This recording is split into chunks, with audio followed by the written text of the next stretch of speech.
નમસ્કાર. એશિયાના સૌથી જૂના અખબાર મુંબઈ સમાચારના ડિજિટલ પ્લેટફોર્મ પર આપનું સ્વાગત છે. મિત્રો, તાજેતરમાં રાજકોટના સદભાવના વૃદ્ધાશ્રમ મેડિકલ સ્ટોરમાંથી નકલી દવાઓ મળતા જ ખળભળાટ મચી ગયો હતો અને ત્યારબાદ પોલીસ તપાસ પણ શરૂ થઈ ચૂકી હતી અને તપાસનીશ અધિકારીને પણ નીમવામાં આવ્યા હતા. પરંતુ આ પગેરું ક્યાં સુધી પહોંચ્યું છે અને નકલી દવાઓનો કારોબાર કેવો છે તેવા ખુલાસા તબક્કાવાર મુંબઈ સમાચારે કર્યા હતા. ત્યાર પછી સતત અપડેટ સાથે રોજે રોજ અમે આપ સુધી તેના મહત્વના સમાચાર પણ પહોંચાડવાનો પ્રયત્ન કરી રહ્યા હતા. ત્યારે અત્યારે એક મહત્વના સમાચાર આપ સુધી પહોંચાડવાનો અમે પ્રયત્ન કરી રહ્યા છીએ. આવો રાજકોટથી મિલન ત્રિવેદી શું કહી રહ્યા છે તે સાંભળીએ. નમસ્કાર, હું છું મિલન ત્રિવેદી. મુંબઈ સમાચાર ડિજિટલ માધ્યમથી આપની સાથે જોડાઉં છું.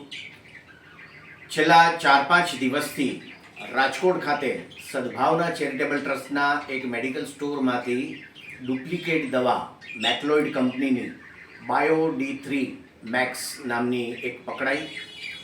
મોસ્ટ રનિંગ આઇટમ છે.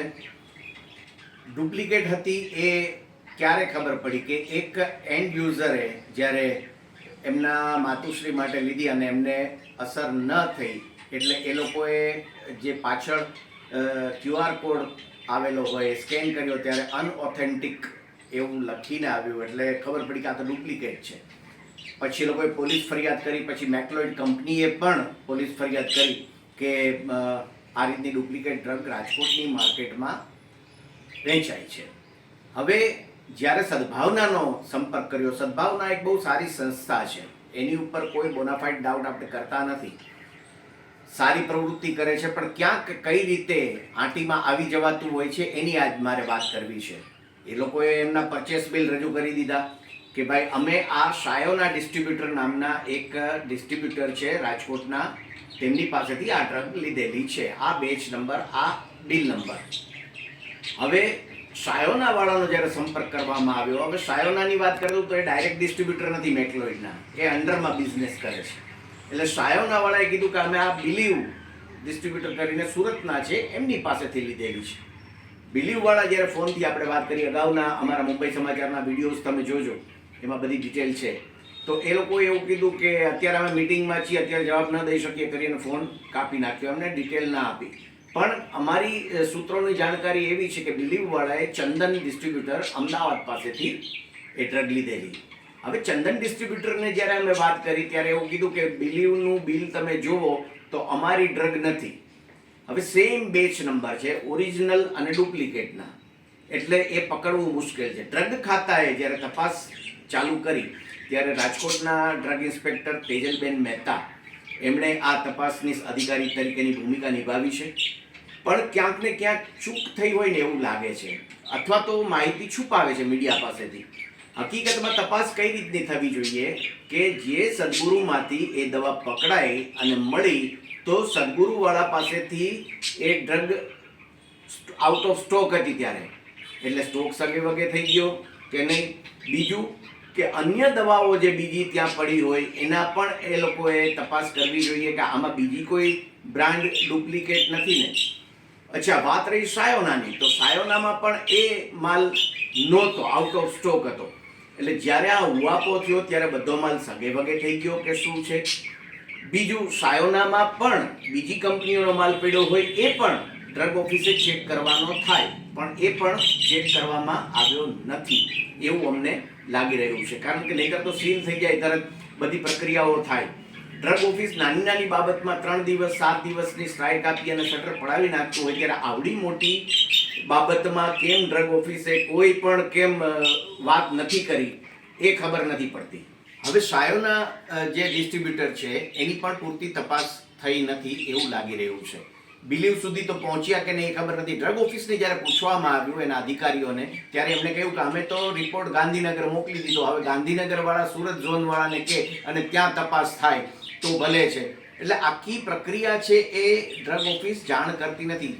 જાણ એટલા માટે કરવી જોઈએ કે આ લોકોની જિંદગી સાથે જોડાયેલો પ્રશ્ન છે. અગાઉ કાયમોરલ ફોર્ડ નામની એક દવા આજથી 4-5 મહિના પહેલા ડુપ્લિકેટ રાજકોટમાં પકડાઈ હતી. એનો રિપોર્ટ પણ થયો અને ડ્રગ ઓફિસે પગલાં પણ લીધા. પરંતુ આજ સુધી ડ્રગ ઓફિસે પ્રેસ કોન્ફરન્સ કરીને કીધું નથી. તાત્કાલિક જ આમ તો કહેવું જોઈએ કે ભાઈ આ બેચ નંબરની કાયમોરલ ફોલ્ટ કોઈ પેશન્ટના સગા લેતા હોય, પેશન્ટ લેતા હોય તો તાત્કાલિક બંધ કરી દેવી, આવું એક લોકો સમક્ષ એક નિવેદન એમનું આવવું જોઈએ, જેથી કરીને એ બેચની કોઈ વાપરતા હોય તો બંધ કરી દે. પરંતુ ડ્રગ ઓફિસ એમાં નીરસ છે. ડ્રગ ઓફિસનો પણ વાંક નથી. જાણવા મળતી માહિતી મુજબ અત્યારે સૌરાષ્ટ્ર કચ્છમાં અંદાજિત 8 થી 10,000 મેડિકલ સ્ટોર અને હોલસેલ એજન્સીઓ છે. એક ડ્રગ ઇન્સ્પેક્ટર છે વધીને 500 મેડિકલ સ્ટોર વચ્ચે સઘન તપાસ કરી શકે, સારી રીતે તપાસ કરી શકે. પરંતુ અત્યારે સૌરાષ્ટ્ર કચ્છમાં માત્ર 3 ડ્રગ ઇન્સ્પેક્ટર છે, 17ની ખાધ છે.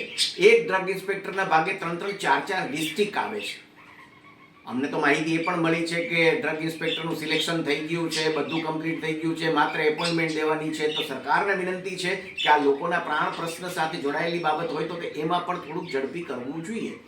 હવે વાત છે અમે જે ડ્રગિસ્ટ કેમિસ્ટ એસોસિએશનના પ્રમુખ એમની સાથે મયુરસિંહ સાથે વાત કરી તો એમને એક અમે સોલ્યુશન પણ આપ્યું ને એમણે પણ એ વાત સ્વીકારી કે પાછળ જે અત્યારે ગવર્મેન્ટની ગાઈડલાઈન પ્રમાણે જે રૂટીન ડ્રગ છે એમાં પાછળ QR સ્કેન કોડ આપે છે કે તમે તમારા મોબાઈલમાંથી જાણી શકો કે આ ઓરિજિનલ છે કે ડુપ્લિકેટ.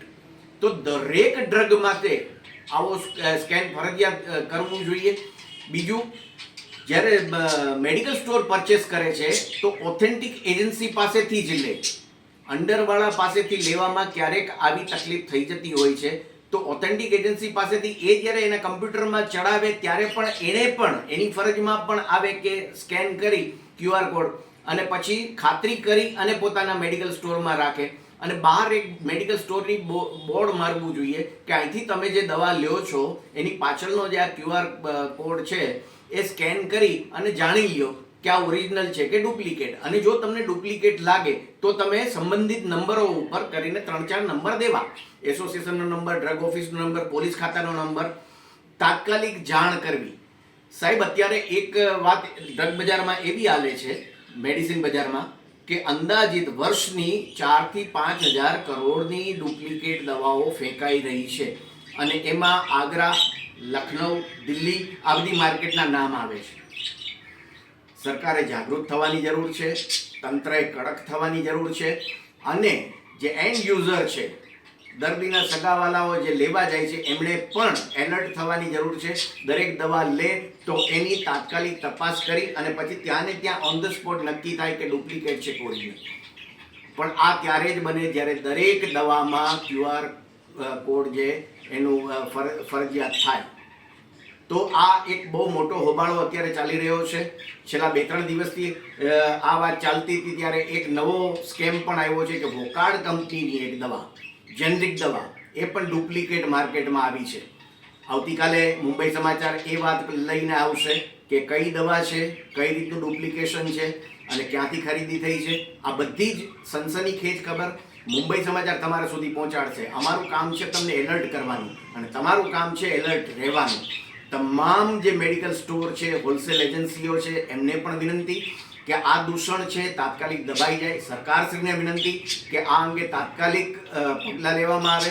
અને ડ્રગ ખાતાને પણ ખાસ અમારી નિવેદન છે કે મીડિયા સમક્ષ આવો, મીડિયાનો સામનો કરો અને જે પ્રશ્નો છે લોકોના એનો યોગ્ય જવાબ આપો.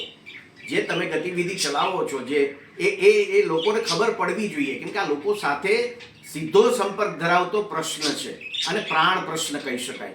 એટલે હજી પણ બીજી કેટલીક ડ્રગની અમારે વાત કરવાની છે. મુંબઈ સમાચાર વખતો વખત તમારી પાસે આવશે અને આવી માહિતી લઈને આવશે. તો જોડાયેલા રહો મુંબઈ સમાચાર ડિજિટલ માધ્યમ સાથે. નમસ્કાર.